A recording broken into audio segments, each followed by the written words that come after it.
کو جو ہے وہ مائنس کیا جا رہا ہے. جیسے وزیر اطلاعات پنجاب نے کل پریس کانفرنس کی, کیا کہیں گے ایز اے بھائی؟ دیکھیں علیمہ خان جو ہے وہ اپنے بھائی کی رہائی کے لیے وہ کوششیں کر رہی ہے, اور علیمہ خان نے کبھی بھی حکومت میں حصہ لینے کی کوشش نہیں کی. 2018 میں بھی گورنمنٹ تھی, ان کے بھائی کی گورنمنٹ تھی, کبھی نظر نہیں آئی, نہ ٹرانسفر پوسٹنگ میں, نہ کسی معاملات میں, نہ کسی بھی کنٹروورسی میں بھی نہیں رہی. تو میرے خیال میں علیمہ خان نے, لیکن یہ جو انہوں نے مائنس کا کہا اس پہ میں اتفاق نہیں کرتا. مائنس عمران خان نہیں ہو سکتے. کچھ معاملات میں پارٹی کے اندر معاملات ہوتے ہیں. دیکھیں یہ پولیٹیکل پارٹی کا فیصلہ تھا بجٹ کے حوالے سے. علیمہ خان صاحبہ نے جو سٹیٹمنٹ دی ان کے شاید علم میں تھا نہیں. اب وہ تمام معاملات سیٹ ہیں. خان صاحب نے خود کہہ دیا کہ بجٹ پاس کیا, اچھا کیا, لیکن میرے سے مشاورت کر کے آئیں.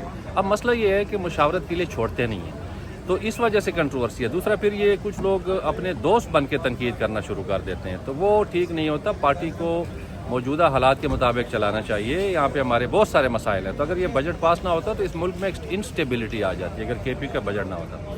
علیمہ خان اپنے بھائی کے ساتھ بھی مخلص ہیں, پارٹی کے ساتھ بھی مخلص ہیں, ہماری لیڈر ہیں, تو میرے خیال میں مائنس تو نہیں ہے, لیکن باقی جو بھی ان کے معاملات ہیں تو وہ کافی بہتر ہیں. سب کی سانجھی ہوتی ہے, اس بات سے اتفاق کرتے ہیں, یہ بولیے گا. ہاں کیا سب کے سانجھی, اور ہم تو علیمہ خان کے ساتھ کھڑے ہیں. لیکن ظاہر ہے جب کوئی جذباتی طور پہ بیان دے گا تو ہم تسلی دیں گے ان کو کہ یہ ایسا کچھ نہیں ہے. عمران خان کو مائنس کسی کا باپ بھی نہیں کر سکتا.